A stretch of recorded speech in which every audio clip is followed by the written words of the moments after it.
बिस्मिल्लाहिर्रहमानिर्रहीम। अस्सलाम वालेकुम नाज़रीन, आप देख रहे हैं प्रोग्राम सिटी 10 और मैं हूं आपकी मेज़बान अना यूसुफ। इस उम्मीद के साथ कि अल्लाह ताला हमारे लिए आसानियां पैदा करे और हमें आसानियां बांटने की तौफीक अता फरमाए। आज के प्रोग्राम का बाकायदा आगाज करेंगे जब हम बात कर रहे हैं कि आसानियां पैदा करने की तौफीक अता फरमाए अल्लाह ताला, तो सिटी ट्रैफिक पुलिस की जानिब से भी एक ऐसी ही काविश की जा रही है। शहरियों के लिए आसानी पैदा की जा रही है कि शहरी जो है कम अज कम अपनी जान का तहफ़्फ़ुज़ खुद कर सके। कानून पसंद बनाया जा रहा है शहरियों को, ताकि शहरी जो हैं कवानीन पर अमल दरामद करें और अपनी जान का तहफ़्फ़ुज़ जो है वो यकीनी बना सके। हेलमेट का पाबंद बनाया जा रहा है, लेकिन अक्सर हम जब बाहर निकलते हैं तो बहुत सारे लोग ऐसे नजर आते हैं जिन्होंने हाथ में हेलमेट पकड़े हैं लेकिन पहना नहीं, यानी ट्रैफिक पुलिस के डर से हेलमेट उन्होंने हाथ में तो पकड़ लिया है लेकिन अपनी जान का तहफ़्फ़ुज़ जो है वो यकीनी बनाने को तैयार नहीं। तो अगर ये इकदाम उठाया जा रहा है सिर्फ और सिर्फ आपकी हिफाजत के लिए, आपकी जान के तहफ़्फ़ुज़ को यकीनी बनाने के लिए, तो आप भी आगे बढ़िए, इस अच्छे इकदाम में सिटी ट्रैफिक पुलिस का साथ दीजिए, क्योंकि ये जो काविश की जा रही है ये सिर्फ और सिर्फ आपके लिए की जा रही है। आज की टॉप स्टोरीज शामिल करते हैं, मैं आपको बताऊंगी कौन कौन सी खबरें हैं जो कि आज हम डिस्कस करेंगे। तो सबसे पहले अच्छी खबर है जी, निजी स्कूलों की फीसों में 20% कमी, गर्मियों की छुट्टियों की 50% फीस वापस की जाए, सुप्रीम कोर्ट की जानिब से अहकाम जारी किए गए हैं।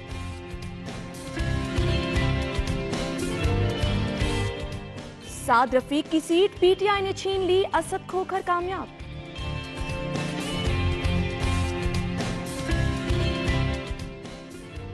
सरकारी और निजी अस्पतालों ने डेंगू के मरीजों की तादाद गोल कर दी।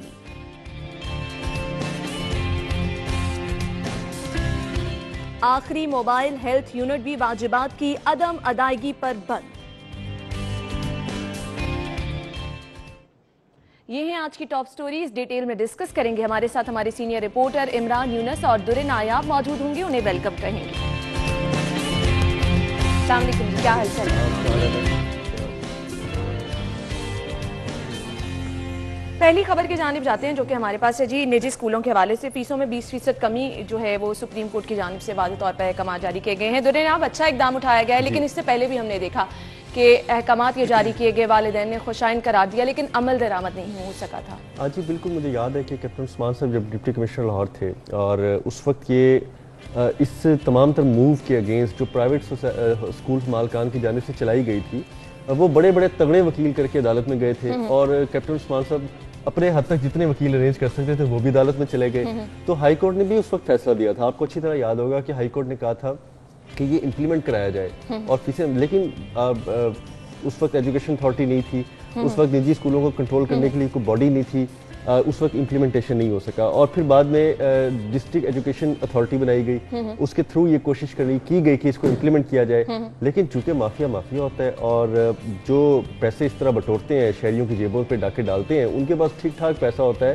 कि वो इसको लीगल प्रोसीडिंग में डालें, बड़े बड़े वकील करें, बड़े बड़े वकील करने के बाद भारी फीसों के साथ सरकार को उलझाए रखें और तारीख पे तारीख लेते रहें। तो वो मामला बिल आखिर अब बहुत ये मुबारक है कि बहुत बड़ा स्टेप है सुप्रीम कोर्ट की जानिब से और बहुत बड़ा रिलीफ मैं समझता हूँ कि मिलेगा कि यकमुश्त आपके जहां आप 100 रुपए खर्च कर रहे हैं आप 80 रुपए पे आ जाए। और मेरे ख्याल से इस तरह से लोग परेशान थे, हमने बहुत दफा देखा, वालिदैन बाहर भी निकले हैं, और आपने देखा कि अच्छे मतलब कि गरीब बच्चा तो इन स्कूलों में पढ़ा ही नहीं सकता ना, पढ़ ही नहीं सकता और उसके वालिदैन तो अफोर्ड ही नहीं कर सकते। मतलब कि अच्छे सफेद पोश और high upper class, middle class, वो लोग अब सड़कों पे आ गए थे। लिबर्टी पे कभी एहतजाज हो रहा है, कभी माल रोड पे हो रहा है, कभी पंजाब असम्बली के सामने एहतजाज कर रहे हैं और ये अब उनको मेरा ख्याल है कि कुछ ना होने से होना बेहतर है।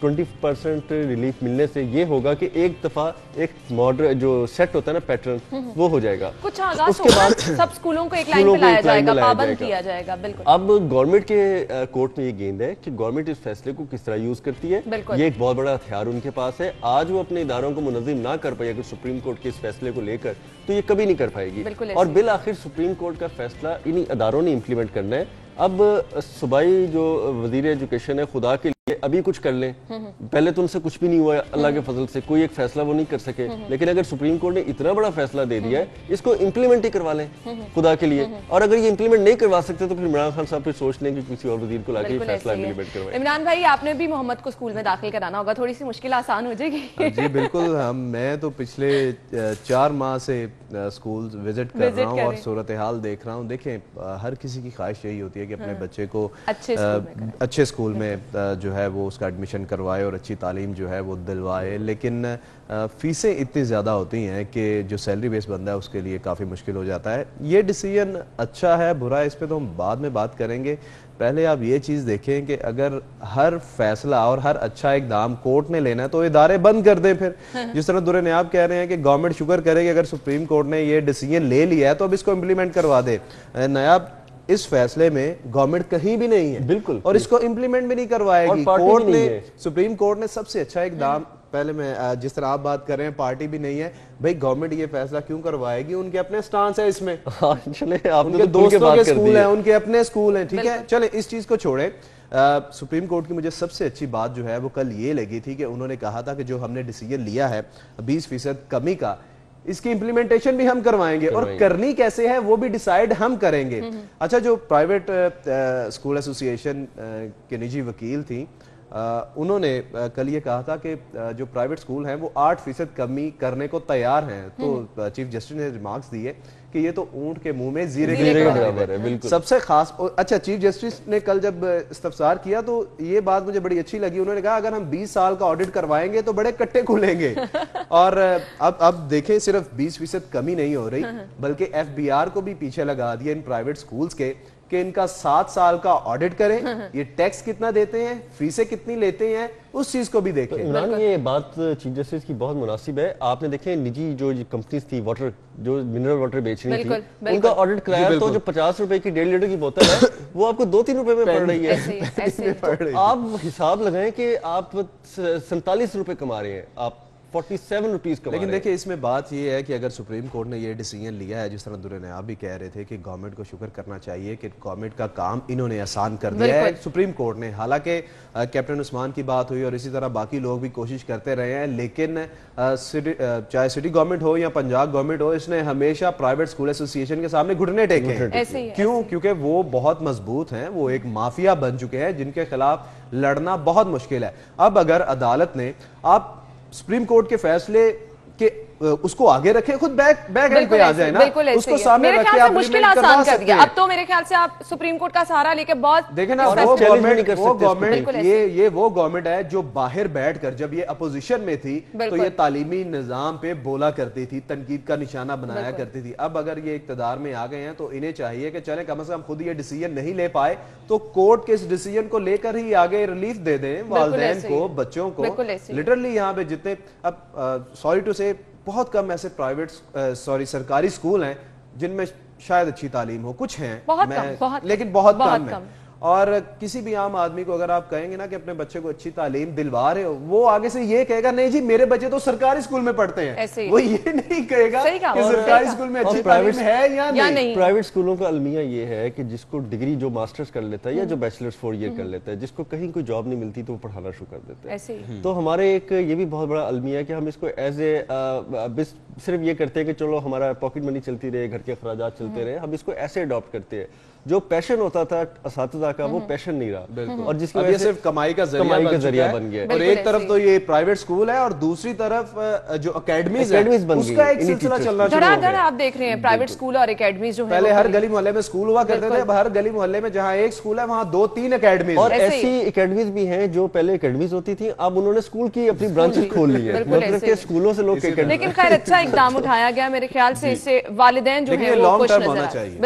बिल्कुल, ये भी आपने ठीक कहा। अगली खबर की तरफ जाते हैं। PP 168 ज़िमनी इलेक्शन, कल दुर्रे नयाब हम बात कर रहे थे और गालिबन आपने जो अंदाजा लगाया था आपका अंदाजा गलत साबित हो गया। दुर्रे नयाब कल मेरे बगैर फिर बैठे थे। मैं अंदाजा बिल्कुल मैंने गलत लगाया था आप, लेकिन देखें मैंने फिर ये कहा था कि ये मुस्लिम लीग नून का गढ़ है। ठीक है जी, मैंने ये आपको बात की और बहुत क्लोज मार्जिन पे तो अभी भी खड़े हैं वो।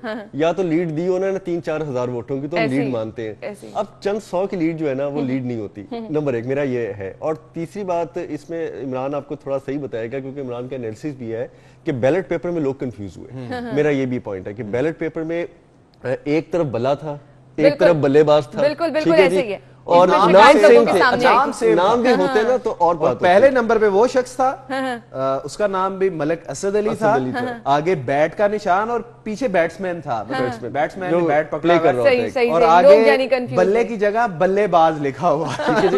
और ऐसा बंदा जिसको कुछ जानते नहीं वो 800 वोट ले गया और सबसे ऊपर रखा उसे, फर्स्ट नंबर पे वो था, सेकंड नंबर पे PMLN का साइन था, फिर 7 जमातें और थी और नेक्स्ट पेज पे ये पीटीआई के कैंडिडेट मलिक असद। और भी चीज मैंने नोट की है, क्योंकि भागने वाले घोड़े सारे अंदर चले गए नैब में, तो ख्वाजा साद रफीक से बड़ा फर्क करवा रहे थे, तो इससे भी बहुत फर्क पड़ता है। और अब उस पर पैसा लगाने वाला, फिर लोगों को घरों से लाने वाला, फिर ट्रांसपोर्टेशन, कल वो वसाइल की कमी भी मैंने बहुत ज्यादा देखी वहाँ पे, तो ये भी एक फैक्टर आया। लेकिन फिर भी मैं कहूंगा कि चंद 100 वोट लेना जो है ना वो वोट नहीं होते, लेकिन जीत होती है, चाहे वो 1 वोट से हो चाहे 100 वोट। इमरान, आपने कवर भी किया कल सारा दिन, तो टर्नओवर कैसा देखने में? मेरी ड्यूटी जो है वो पीटीआई के जो कैंडिडेट जो जीते हैं मलिक असद खोखर, इनके साथ थी और मेरी पहली मुलाकात थी इनके साथ। और हल्का तो हमने पहले विजिट किया हुआ है, लेकिन इनकी शख्सियत जो है वो हल्के में कैसी है उस पर मैंने कल बड़ी वर्किंग की और लोगों से पूछा भी।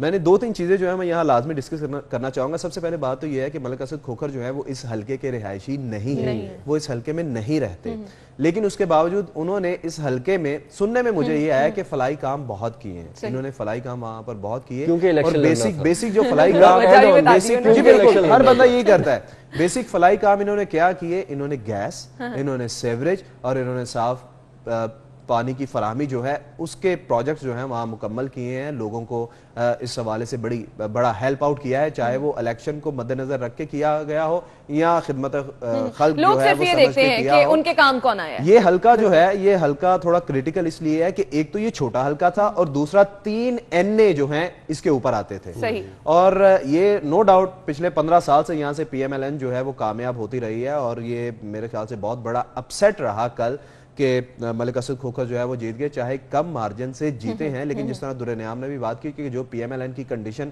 अभी सूरत हाल रही है कि साबिक वजीर आला जो है नैब ने उन्हें भी गिरफ्तार कर लिया, इसी तरह जो साद रफीक हैं जो इस हल्के से जीते थे उन्हें भी, और कल जो PMLN इल्ज़ाम भी लगा रही थी कि जी हमारे कुछ लोगों को यहाँ से उठा लिया गया है, तो उस हवाले से भी हमने कल कुछ वॉक्स किए।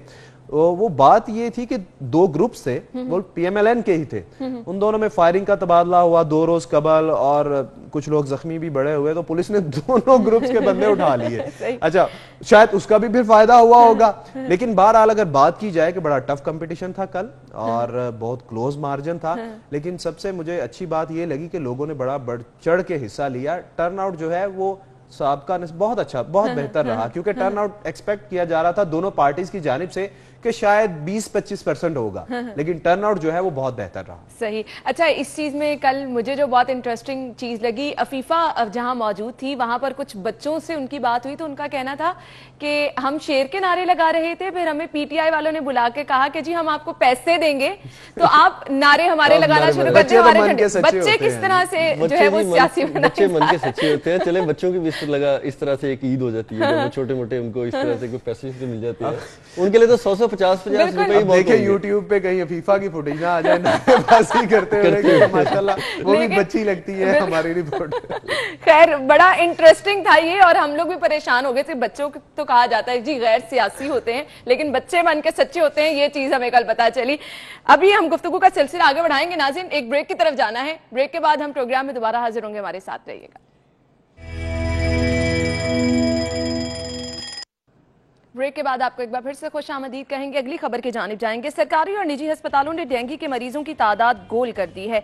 इमरान यूनुस, आपसे जानना चाहूंगी, हम हमेशा देखते हैं कि डेटा रोक लिया जाता है डेंगू के मरीजों का सरकारी अस्पतालों की जानिब से, वजूहात इसकी क्या हैं? बताना चाहिए कम अज कम लोगों को, ताकि लोगों को भी पता चले कि उन्होंने डेंगू का सीजन है और किस तरह से एहतियाती तदाबीर जो है वो अपनानी है, अमल दरामद करना है एहतियाती तदाबीर पर। देखें, सरकारी हॉस्पिटल्स के हवाले से अगर बात करें तो उनका तो हमेशा से वतीरा यही रहा है कि गवर्नमेंट को कारकर्दगी अच्छी दिखाने के लिए वो अपने अस्पतालों का डाटा जो है वो बेहतर जाहिर करते हैं, और अगर कहीं कोई नुकसान हो रहा है, कोई प्रॉब्लम है, तो उसको वाकई ही दबा लिया जाता है।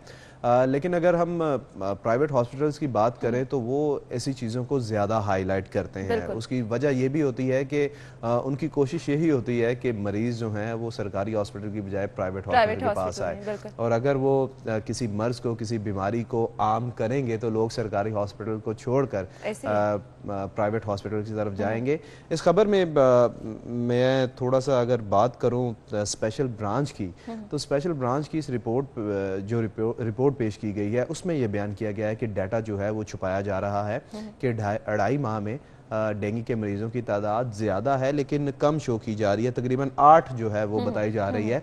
लेकिन स्पेशल ब्रांच ने अपनी इस रिपोर्ट में ये नहीं बताया कि कितने मरीज होने चाहिए या कितने मरीज हैं, कौन कौन से एरियाज जो हैं वो अफेक्ट हो रहे हैं, किस किस एरिया से कितने मरीज जो है उन्होंने निजी हॉस्पिटल्स को अप्रोच किया है और कितने जो है वो सरकारी हॉस्पिटल में दाखिल हुए हैं, कितने लोग स्क्रीनिंग के लिए आ रहे हैं। मेरे ख्याल से हवा में खेले हैं वो। ये रिपोर्ट जो है ये हमने भी पढ़ी है और आप लिटरली ये तजुर्बे की बिना पे बनाई होगी। बिल्कुल इसी तरह यहाँ तजुर्बा, यहाँ स्पेशल ब्रांच करती क्या है, दुरने आप जैसे दोस्तों को या मुझे फोन कर लेती है, मैंने इसीलिए अपना भी नाम ले लिया, और बाकी जो जर्नलिस्ट हैं उनको कॉल करके पूछ लेते हैं कि यार डेंगू की सूरत-ए-हाल क्या है। स्पेशल ब्रांच की रिपोर्ट इस तरह बनती है। यहाँ वो ये नहीं करते कि हॉस्पिटल्स में जाके रिसेप्शन तो नहीं, अंदर सोर्सेज हो उनसे पूछे, ऐसी रिपोर्ट तैयार नहीं करते। अगर ऐसी रिपोर्ट तैयार की होती तो यकीनन ये बहुत बड़ी खबर थी और हुकूमती कारकर्दगी पे सवालिया निशान था कि जो सेहत को बेहतर बनाने के वो दावे कर रहे हैं वो आखिर हैं क्या। और लेकिन इस तरह की चीजों में फिर ये है ना कि आप शहरियों का नहीं सोच रहे हैं, लोगों के बारे में नहीं सोच रहे हैं। अगर उनको लग रहा है कि अच्छा डेंगू का इतना खतरा ही नहीं है, वो भी नॉर्मल।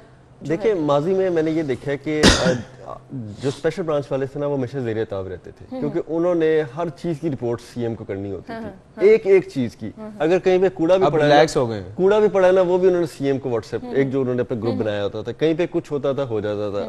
अब तो खैर वो भी रिलैक्स है, अगले भी रिलैक्स है। मैं आपको एक वाकया कोट करूंगा। पीएसएल हो रहा था कजाफी स्टेडियम में, पीएसएल की तैयारियां होनी थी, सारे थे वहां पे तैयारियां शेयर कर रहे हैं साफ सुथरी। एक वॉशरूम गंदा था और वॉशरूम में पानी नहीं आ रहा था।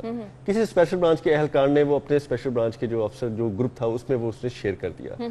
सीएम इत्तेफाक से इंतजाम देखने आया। सीएम सब छोड़ के सिर्फ उस वॉशरूम में नाक की सीध में गया और उसके बाद उसने कमिश्नर और डिप्टी कमिश्नर की जो की है तो हम उसके आई विटनेस थे। लाइक इतना मुनज़्ज़म इंतजाम होता था कि आप बच ही नहीं सकते थे, और सीएम पेट जाता था, पेट इंफॉर्मेशन में जाके एक्टिविटी करता था। इसी तरह आप हॉस्पिटल्स के एमएस तब्दील हो जाते थे इन्हीं रिपोर्ट्स पे, बड़े बड़े लोग इधर उधर हो जाते थे कि ये छुपा रहे हैं डाटा। और स्पेशल ब्रांच के मुताबिक यहाँ पे इतने मरीजों की तादाद है, यहाँ पे इतने मरीज सिर्फ अपनी आइडेंटिफिकेशन के लिए आए कि क्या मुझे डेंगू तो नहीं हो गया, इतने लोगों की ये तादाद है, इस एरिया में वैक्सीनेशन नहीं की जा रही, इस एरिया में सर्विलेंस नहीं की जा रही, इस एरिया में पोलियो टीमें नहीं पहुंची। तो मैं माजी में अगर देखूं जब डीआईजी इनके थे सुल्तान चौधरी साहब स्पेशल ब्रांच के, तो बड़ा इफेक्टिव वर्क था। और सुल्तान चौधरी साहब से हर बंदा नाराज रहता था, आपके कमिश्नर नाराज रहता था, डिप्टी कमिश्नर नाराज रहता था, सेक्रेटरी टू सीएम नाराज रहता था कि यार आप हर चीज डायरेक्ट बता देते हैं, आप हमें बताते ही नहीं, आप हमें रिहर्सल का मौका ही नहीं देते। तो बाज़ औक़ात जब आप काम कर रहे होते हैं तो आपको तमाम मेरिट को एक तरफ, डिमेरिट को एक तरफ रख के आपको सिर्फ मेरिट पे काम करना होता है। और इनका काम भी वही होता है कि सबको नाराज करें लेकिन अपनी रिपोर्ट ईमानदारी के साथ अगले बंदे को पहुंचाए।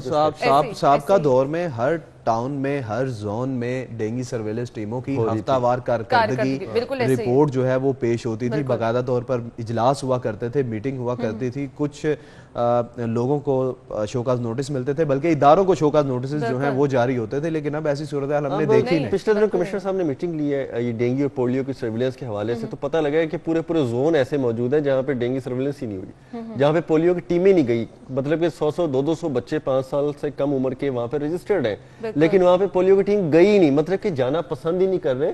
और इमरान डिस्ट्रिक्ट गवर्नमेंट जब कवर करता था, मैं भी करता था, तो ये लोग इतने एक्टिवेट होते थे कि आप इनको बिठा ही नहीं सकते थे। बिल्कुल ऐसे ही है, बिल्कुल ऐसे। अगली खबर की तरफ जाते हैं। आखिरी मोबाइल हेल्थ यूनिट भी वाजिबात की अदम अदायगी पर बंद है। यहाँ पर तो मामलात खराबी लगते नजर आ रहे हैं। अब भी हम देख रहे हैं कि हॉस्पिटल्स में ये सूरत हाल है, डेटा छुपाया जा रहा है, फिर अब जो मरीजों को सहूलियात दी जा रही हैं वो भी आहिस्ता आहिस्ता बंद हो रही हैं। क्या कहेंगे दुरे नायाब? मुझे सिर्फ इस खबर से सिर्फ एक वो कमेंट याद आ गया जिसपे चीफ जस्टिस ने सूबाई वजीर जो हेल्थ है उनको बुला के कहा था कि डॉक्टर साहिबा मुझे तो आपकी कारकर्दगी और आपसे बड़ी उम्मीदें थी। तासुर लोगों का ये था ना कि अगर डॉक्टर यास्मीन राशिद आई हैं, वो खुद डॉक्टर हैं, तो बहुत सारे हालात जो हैं वो ग्राउंड मतलब जॉगर्स पहन के गली गली छोटे छोटे घरों में जाती हैं, सारे काम खुद करती हैं, अपने फारिग वक्त में अपने हल्के के लिए चले लोगों के वोट गेन करने के लिए, लेकिन वो खुद बैठती हैं वहां पे मुफ्त चेकअप करती हैं। तो ऐसे ग्रास रूट लेवल पे काम करने वाली इतनी दानिस्ता और तौर पर अपनी अकल और शऊर रखने वाली खातून किस तरह से जब उनको ताकत और इख्तियार मिलेगा तो उसका इस्तेमाल ना कर पाएंगी। असल में मेरा ख्याल है कि पीटीआई को इस पॉइंट पे गौर करना चाहिए कि जब आपके पास काम के बंदे भी हों, वो शऊर भी रखते हो, वो 10-12 सालों से 20 सालों से हुकूमत पे तनकीद भी कर रहे हो, क्योंकि तनकीद करने वाले बंदे के पास ज्यादा ऑप्शंस होती हैं, उसके पास ज्यादा उसकी राहें होती हैं, उसके सवालात के जवाबात होते हैं और हल होते हैं। आप फिर भी परफॉर्म नहीं कर पा रहे ना, तो फिर आपको अपनी परफॉर्मेंस पे गौर करना चाहिए। इमरान, आप क्या कहेंगे? आप तो साथ साथ हमने देखा कि एक्टिव भी रहे, जहां जहां कैंपेन होती रही, लेकिन हमेशा डॉक्टर यास्मीन राशिद की जानिब से भी यही कहा गया कि जी बुनियादी सहूलियात जो हैं वो फराहम की जाएंगी। यहाँ पर सूरत हाल अस्पतालों की आपके सामने है। देखें, जितने भी वुज़रा, ये जो नए वुज़रा है जिन्होंने ओथ लिया और उसके बाद इदारे संभाले, इन्होंने क्या किया जब इन्हें पता चला कि गवर्नमेंट के पास फंड्स नहीं है, सरकार के पास पैसा नहीं है, इन्होंने क्या किया, इन्होंने छापे मारने शुरू कर दिए और यही कारकर्दगी दिखाने की कोशिश की कि हम बहुत काम कर रहे हैं। 100 रोज में इन्होंने यही किया और क्या किया है, मुख्तलिफ इजलासों की सदारत कर ली, मुख्तलिफ महकमों में चले गए, जाके रेड कर दी और हालात वहाँ के देखे। डेवलपमेंट के लिए इन्होंने इदारों की बेहतरी के लिए क्या किया, रोज में किसी सेक्रेटरी ने, किसी वजीर ने छुट्टी नहीं की। देखिए ना, बात छुट्टी से नहीं होती, बात ये है कि अवाम को सहूलियात क्या मिल रही है। अब ये जो खबर है जो जाहिद चौधरी साहब की आती जी, जाहिद चौधरी साहब की खबर है, और ये टोटल जो है मेरे ख्याल से 2015 में ये 40 यूनिट्स जो है ये दरामद किए गए थे बाहर से, मुझे अच्छी तरह याद है, जिसमें 39 जो हैं वो पहले ही बंद हो चुके हैं और अब गुज़िश्ता 8 माह से ये बाकायदा इन्होंने ये यूनिट्स मंगवा के एक प्राइवेट कंपनी को जो है वो दिए थे कि जिसने ये पूरे पंजाब में ये चलाने थे। अब एक यूनिट बाकी जो रह गया था, और सबसे बड़ी बात यह है कि वो कंपनी जो 2015 से आपके साथ अच्छा बर्ताव कर रही है, लोगों की दहलीज पे दूर दराज इलाकों में घर में इलाज मुआवजे की सहूलियात फराहम कर रही है, कम से कम आप उसको तो चलाएं, उसको तो वाजिबात दें। मुझे तो याद आ गया जब हम जेल रोड ऑफिस में थे, आपको याद है कि मोबाइल हेल्थ कैंप लगा था, बिल्कुल ऐसे, और हम सबने स्क्रीनिंग कराई थी, 6-6, 5-5 स्टेप से गुजर के किसी का आप शुगर चेक हो रही है। तो यही तो वो बेसिक हेल्थ यूनिट्स थे जो हमें सिर्फ इसलिए दिखाया गया था कि जर्नलिस्ट उसको देखें कि मोबाइल हेल्थ यूनिट किस तरह वर्क कर रहा है। और वो आखिरी था, और मेरा ख्याल वो आखिरी था क्योंकि 8 माह से करोड़ों रुपए के वाजिबात हैं, लम्हा फिक्रिया है, करोड़ों रुपए के वाजिबात हैं जो इस कंपनी को नहीं दिया। वो बेचारी कंपनी क्या करे, इतनी को देर जेब से चलाए, और मैं देर चलाए, मैं खुद स्क्रीन, और सबसे खास आप गुजरी बड़ी अच्छी स्क्रीनिंग थी, और सबसे खास बात यह है कि ये जो मोबाइल हेल्थ यूनिट है जो आखिरी बाकी रह गया था, ये वजीर आला के अपने इलाका डीजी खान के लिए था कि वहाँ के जो दूर दराज के गांव हैं वहां पर लोगों को घरों की दहलीज पर इलाज मुआवजे की सहूलियात जो है वो फराम करता था, टेस्ट करता था, काम कर तो रहे हैं। देखिए उन्होंने अपने हल्के के लिए बहुत काम किया, उन्होंने डॉल्फिन फोर्स वहां पे पहुंचा दी है, ठीक है ना। आप उनकी कारकर्दगी को, मैं ये भी खबर पा रहा था कि किसी ने पूछा कि आपने डीजी खान के लिए क्या हुआ, डॉल्फिन फोर्स पहुंच की है, और डॉल्फिन फोर्स का माजरत के साथ मैं थोड़ा लाइट ले रहा हूँ इस चीज को। कल मैंने वजीर आला पंजाब साहब की प्रेस कॉन्फ्रेंस सुनी है, और जो उन्होंने मीडिया से बात, पहली बाज़ाब्ता प्रेस कॉन्फ्रेंस थी, और मीडिया जब भी कोई सवाल करता था उनसे कि जी बताएं इसकी बेहतरी के लिए क्या हो रहा है, इसके लिए क्या हो रहा है, तो आगे से कह रहे थे भाई आप बताएं, भैया आप बताएं। या फिर वो कहते थे भी आप तो ये कहते थे अब मैं ये कर रहा हूँ, तो आप कहते हैं मैं ये नहीं कर रहा। अच्छा जी, फिर कहते थे कि अब हम ये बहुत मासूम है हमारे अच्छी बात है कि मासूम है, अच्छा इंसान है, सादा इंसान है, लेकिन इस मासूमियत में भी लोग बेचारे देखे ना, गवर्नमेंट के वो हम वजीर आज़म की बात करेंगे, चेयरमैन तहरीके इंसाफ पार्टी के चेयरमैन भी है और वजीर आज़म भी है, आपके वो दावे कहाँ गए कि आप कह रहे थे कि हम इदारों को स्ट्रॉन्ग करेंगे, लोगों का मयार जिंदगी बुलंद करेंगे, बाहर से लोग इलाज मुआवजे के लिए पाकिस्तान आएंगे, भाई यहाँ पे सहूलियात बंद कर रहे हैं, हॉस्पिटल बंद कर रहे हैं, मेडिसिन के पैसे नहीं है, तनख्वाहों के पैसे नहीं है, लोग कैसे इलाज करवाने तो हॉस्पिटल, सरकारी हॉस्पिटल्स में अब जा रहे हैं, तो आम तौर पर हम देखते थे फौरी तौर पर जो था इलाज मुआवजा इमरजेंसी में फराहम किया जाता है, अब इमरजेंसी बड़े बड़े फैसले कर रहे हैं ना, इजाफी पेपर शीट जो है वो बंद कर रहे हैं। अब देखिए वो तमाम तर चीजें कि यार आप जाके कम से कम देखें आपके इवन चलें वज़ीर आला कहते हैं कि मेरे पास वक्त नहीं है कि मैं डेरा गाजी खान जा सकूं। मुझे लगता है सुप्रीम कोर्ट इसका सो मोटो इस पे आप कम से कम डिसीजन सुप्रीम कोर्ट लेगी। आप लाहौर से ही अपने हालात देखना अंदाजा कर लें अपनी गवर्नेंस की, उसके बाद आगे चलें फिर देखें। बिल्कुल सही कहा। अगली खबर की तरफ जाते हैं। गाड़ियों की रजिस्ट्रेशन बुक और नंबर प्लेट्स का बहरान शिद्दत इख्तियार कर दिया। एक तरफ हम देख रहे हैं सेफ सिटी अथॉरिटी की जानिब से काफी एक्टिव रोल नजर आ रहा है, सिटी ट्रैफिक पुलिस भी साथ ही साथ, लेकिन यहाँ पर कोऑर्डिनेशन की कमी है ना कि अगर शहरियों को पाबंद बनाया जा रहा है नंबर प्लेट्स के हवाले से, तो यहाँ पर हम देख रहे हैं कि अब शदीद बहरान। लेकिन अगर हम उसको जर्नलिस्टिक पॉइंट ऑफ व्यू से देखें तो क्या ऐसा नहीं लग रहा है आपको कि जान के प्रोसेस डिले किए जा रहे हैं ताकि हमने रेवेन्यू जनरेट करना है, और जितना रेवेन्यू जनरेट इन प्लेटों से किया गया है, सेफ सिटी के चालानों से किया गया है, और किसी से नहीं किया गया। आज मुझे कल एक बंदा मिला, वो कहता है कि मुझे एक ही इशारे को जंप करने पे ना 2 चिटें आ गई।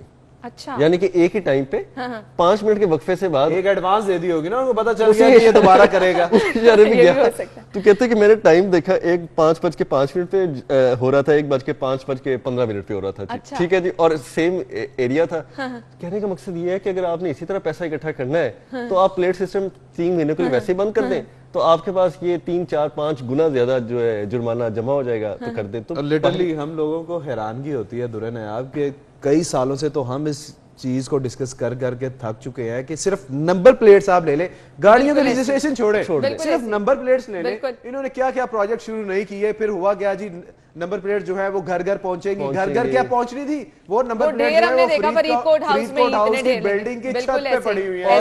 और उसके बाद बात क्या हुई कि जी असली और नकली अच्छे नामवर कोरियर कंपनियों को इन्होंने ठेका दिया। वो भी कहते हैं कि हमें प्लेटें देंगे, तुम देके आएंगे।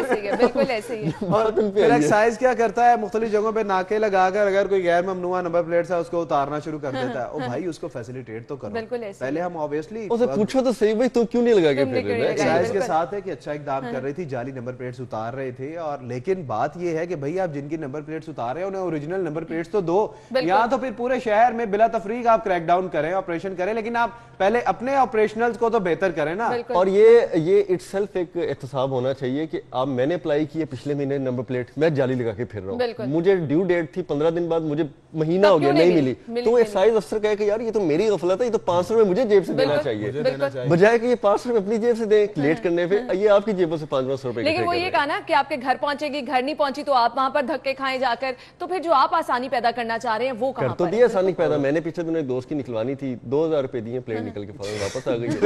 ये ईमानदारी की बात है, तो इससे बड़ी आसानी आपको क्या दे। अच्छा, बात ये देखें, रजिस्ट्रेशन बुक्स की हम बात करें, कोई मामूली तादाद नहीं, 25,000 रजिस्ट्रेशन बुक्स हैं जो पेंडिंग है। और लाहौर, सिर्फ लाहौर की बात करें 7,000 है। तो मैं इनकी कारकर्दगी अब हम इनके बारे में हर हफ्ते में घुमा के ये 7,000 वायलेशन के चक्रों में आते रहे, तो रेवेन्यू कहां से कहां जंप करता है। बिल्कुल ऐसा ही है। बहुत बहुत शुक्रिया दुरे नायाब आपका भी, इमरान यूनुस आपका भी। नाज़रीन, एक ब्रेक की तरफ जाना है, ब्रेक के बाद हम प्रोग्राम में दोबारा हाजिर होंगे, हमारे साथ रहिए।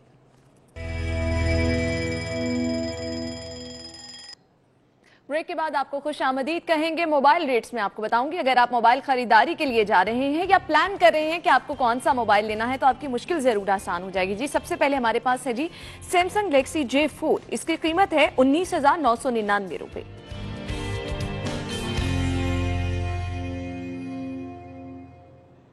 सैमसंग गैलेक्सी C7 32,800 रुपए में ये आप खरीद सकते हैं।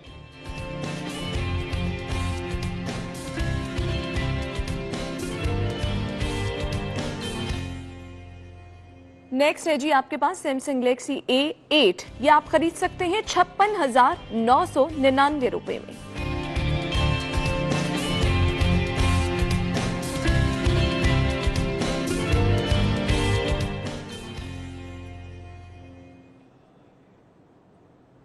और अब शामिल करेंगे अगला सेगमेंट, बचत बाजार।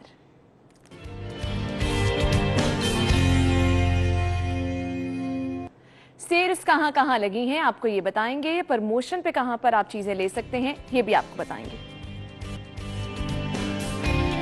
जी तो नाज़रीन, सबसे पहले इस सेल में आपको बताती चलूं, फोरकास्ट पे अप टू 70% ऑफ है। यहां पर आप जा सकते हैं, 70% डिस्काउंट से भरपूर फायदा उठा सकते हैं। ब्रेकआउट पे 25% ऑफ है, आप यहां पर भी जा सकते हैं और डिस्काउंट से भरपूर फायदा उठा सकते हैं।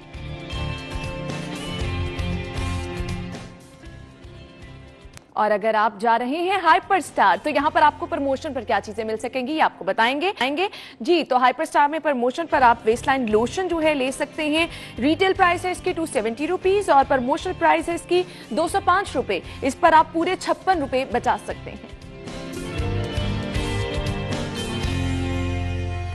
जी। कनौर सूप है इसकी रिटेल प्राइस है 99 रुपीज और प्रमोशनल प्राइस है 88 रुपए यानी 88 रुपीज और इस पर आप पूरे 11 रुपए बचा सकते हैं।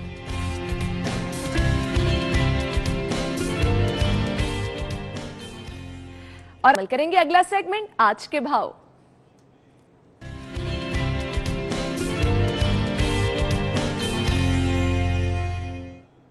फरहान यामीन हमारे साथ मौजूद होंगे। फरहान बताइएगा सब्जियों की कीमतें क्या हैं, शहरियों के क्या तहफ्फुज़ात आज सामने आ रहे हैं?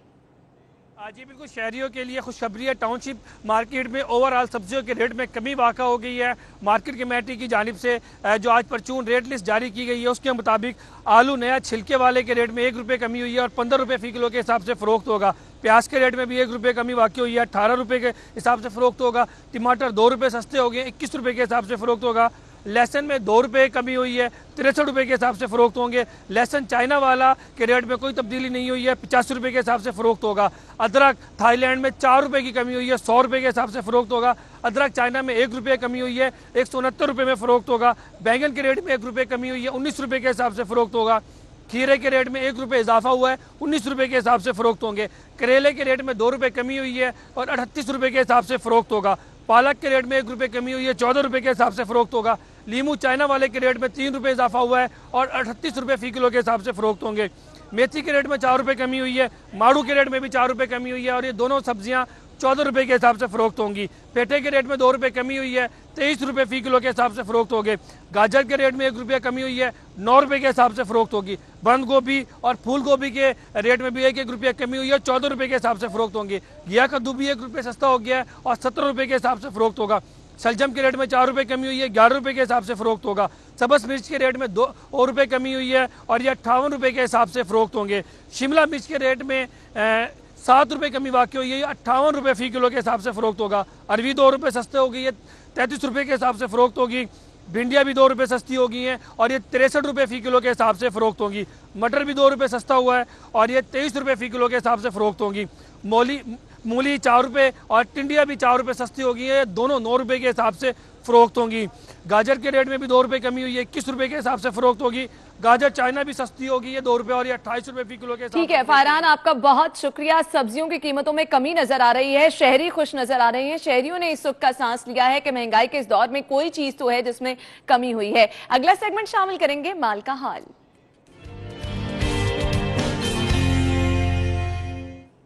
एक नजर डालेंगे डिफरेंट करेंसी रेट्स पर।